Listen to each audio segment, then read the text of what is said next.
Hi everyone, my name is Heather and I'm the person behind happypuppytruffles. Today I wanted to share with you guys some more information about what it's like to live here in Japan with the family, with my two daughters and my husband. And one thing that I know a lot of people are probably wondering a little bit about is what summer vacation is like in Japan. Summer vacation is actually a little long. You'd think maybe it's really short compared to like the States, of course, but it starts usually the middle of the middle of July, and then goes all the way until the end of August. So we get 6 weeks. And I know a lot of people right now are they're all back to school already. It's the time, it's really exciting time to be going back to school. But for us in Japan, we don't have school the whole month of August. And it's always the same every year, pretty much, that the first Monday of September is when you go back. So this year, I don't have a calendar around, but I think we go back the 2nd. So she'll be going back to school then, my daughter Kate will be. And so we have those whole 6 weeks, and during that time, it's not like in the States where, because it's the end of the school year, you have this giant vacation time. Our school year starts in April and then ends in March and has spring break for the kind of, break in between school years. So it's kind of smack in the middle of the school year. And so because of that, even though we have the big long vacation, they still want to make sure the kids are keeping up with their studies. And of course, they would do this anyway, even if it wasn't in the middle of the school year, because you get homework actually during spring break too. When you're going from one grade to the next, I can never understand that, but they give you homework during that time. And so you give it to your new teacher, even though they're like, what? I don't know you, I don't know this assignment, but yeah, it's kind of weird. So because it's in the middle of the school year, they do give you a lot of homework. And because they want you to make sure you're not bored, they give you a lot of homework. And it's not like when I was in school and in summer vacation, we'd get homework and it'd be like, oh, read a few books, and come back with what you read over the summer reading list, and maybe we'll see who read the most. And that's still just a recommendation. You could be the one person who doesn't read anything if you don't want to. Here in Japan, the homework is required, but it's kind of funny because they usually will give you, the first thing they'll give you is a workbook. And it didn't used to be a workbook. A while ago, a few years ago, the teachers would photocopy prints. And then it was their job to have photocopied sets of literally 40 to 50 worksheets that they've copied for their entire class. But they stopped doing that, and they have a workbook now, but we pay for it. We have to pay every month for certain things that are used in the classroom, whether that be tests or if they need a new notebook for a certain class, and then something like this, which is workbook. So it was like $10. So we paid for this workbook. And then the workbook comes with the answer sheet. And then it's required that the parents check the kids' work and do maritsuke, which means checking and circling to make sure everything is right. Now, it's not like they have to get a grade. It's not like if they make a mistake that there's a problem. They don't get points graded or anything like that. It's busy work that's simply there to make sure that you got it right. And, there's no way to prove that a parent checked it. There's no way to prove that the kid didn't just copy the answers from the answer sheet. Really, it's not that serious. But you have to do it. And then you have to turn it in to show that you did it. And they make a big deal about you have to, but there's always somebody in the class who doesn't do it. People look at them weird, but there's people who don't do it. So it's not like, oh, you'll have to stay after school and finish it. No repercussions whatsoever if you don't finish it. But the kids are made to feel like if they don't do it, they're totally failing. So most kids feel like they want to try. And then that's just one part. And every year, the length of that workbook gets longer and it gets more difficult, and the subjects that are covered increases. In first and second grade, it's just your standard math and Japanese. And then as you get older, more subjects are added, like science. Now, Kate's class has, science and also some kind of social studies sort of classes, and reading, Japanese literature kind of, and Japanese vocabulary, and math. So that's all in that workbook. So, and I probably say, I can remember she did a video where she showed you guys what was in it. I'm guessing maybe there's 60 pages, like if you count front one and back one, maybe that many.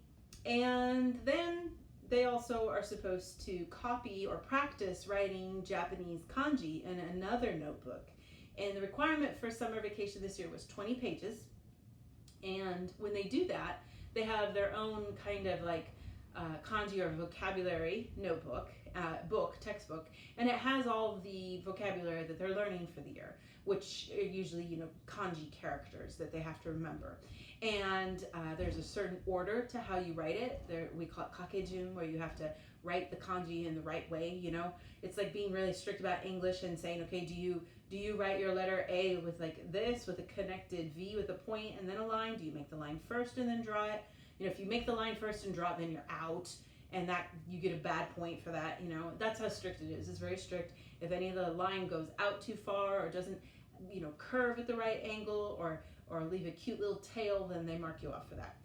So it's sort of like penmanship / spelling kind of, and you have to have 20 pages of those. And every year that you're in school, the notebook that you use to write that on gets smaller and smaller and smaller, so you have more space to fill for writing.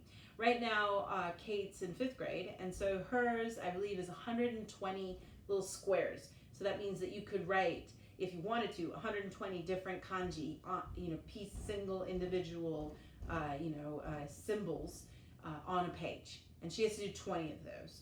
So she does one a day, and because there's if I could do fast math, 50 days in the summer vacation. If you do one every day, you've got 50 pages, so it's really not that hard. but a lot of kids, they don't want to do their homework every day. We have a kind of a system where no matter what, we still just do the same thing, everything that we would normally do, where she does her homework, and so she gets through it pretty easily. And then anything extra that you want to do, you could do extra, of course. So those are some of the required things there first. And then another required assignment is to practice writing a calligraphy kanji character, and that's something that they study as part of like penmanship and artistry, is learning how to write it beautifully with not just a ballpoint pen but with a real brush. So they have a class of calligraphy that they learn, and then they have an assigned kanji that they have to present 2 finished, finalized copies of that for the grade. So that's required, and they're also required to do a summer project. And the summer project is called a study what you want kind of summer project, but they trick you with that. That's not true. You don't get to actually pick what you want to do. Well, you do, but they'll frown at you if you don't do the right thing. But we don't care. We just do whatever. But you're supposed to pick a project that you want to study about, and then you're supposed to research it or collect data over a certain amount of time, and then present that on a big kind of poster board size piece of paper. And the rules are that you cannot use computers. You cannot, print something and copy it from a book. You have to hand draw things as much as you can. You're allowed to take photos of things, but they really would much rather that you draw that by hand too, which I was like, whatever, that's stupid. We're taking a photo, we're going to print the photo, and you just stick it on there. So basically, you take all those things that you've done, like the photos, and you stick them on a paper, and then you have like the title that you write out and you put it on there, and then little commentary like you would do for a normal science project, what your hypothesis is, what you think will happen, what kind of control elements you're going to have involved, and then what your results are in any data that you get, and what your final conclusions are. So it's just a basic kind of thing that you do to help you get used to the scientific method and things like that, which is really great. And then they submit it to a big town, citywide competition for who has the best science projects for each grade. And then from there, if you get picked as the top winner, they go on from that. You're required to do this from 3rd grade, but you can submit an idea from 1st and 2nd grade. We went ahead and did it with Audrey for fun in 1st and 2nd grade, but we didn't do anything like that serious. We were just having a fun time with it. But it's just meant to be a fun project to teach you about science. So we always try to pick something that gives us a good chance to measure data and talk about how it's important, to create control and things like that. I talk with Kate about that to make sure we do all that. So we always have a pretty fun time with that. And she's pretty much done with that already, but we still need to finalize the wording of all the stuff, and then we have to put it all on the big paper. So she has to bring that. And then she also usually has to do one other thing, and that can either be a drawing or a book report. So, and you could do multiple of any of these, but most teachers require for you to do at least one of those. And actually, it also includes a couple other things. You could do a drawing, a book report, or a craft. And included in that craft, you could do a piggy bank contest that they do for the post office. So the drawing is lots of different companies hold contests for the summer where they make a call to the public of Japan and all the kids to draw pictures. And then you can submit those, and then they pick winners. And they all have a theme, and the theme doesn't usually change every year. So like Tombow, which is a company that makes pencils and erasers, because Tombow is a dragonfly, their theme is to draw a picture of a dragonfly. And then you submit your drawing, and then they pick a winner, for big prizes and stuff like that. But the cool thing that they do is anybody who submits a drawing in most of these contests, you get some sort of prize, like a consolation prize, which I always think is kind of fun for the girls because, later on, they've done the drawing and then they get a pencil or an eraser or a ruler or, a highlighter set. I mean, it's not really like, oh my God, $1 million, but it's kind of nice. So, and then there's ones for the city, for example, in Isahaya here and in Nagasaki in general, the bullet train, I think we mentioned, is coming here. And so it's going to take a few more years, but we're getting closer. So everybody's like, oh, let's think about the future and what will be cool with this, bullet train coming here. And, sometimes I think one time Audrey won and one time Katie won too. And they get these little gift cards so that they can buy a book at the bookstore, which is kind of cute. And that's like, $5 or $10 worth. So you can get some pretty nice prizes if you want to do it. So we usually, because we have a lot of time and we like drawing, we usually do a couple, or at least 2, maybe 4. Sadly, that's like all the people in the whole class. Maybe when we go back to school in September, they fill the gymnasium and other hallways at the school with the artwork and the projects that people did, the science projects. So everybody can come and look and say, oh, wow, that's really cute. They did a great job. But for the drawing, it's usually really pathetic how few people submit anything. So, but we have fun with it, so we usually do it. But there's a set particular size paper you have to use to submit your drawing on, and then you can draw on that, and then you can submit it, and you do get that work back, so that's nice. Later on, you do usually get it back. And then the other idea was that through a list of books, you could choose one to read and to write a book report on. And even though Audrey loves to read, but she never really did that one because she was like, that's sort of a pain in the butt. So, and Kate kind of likes to read, but not as much. So we've never really done that one.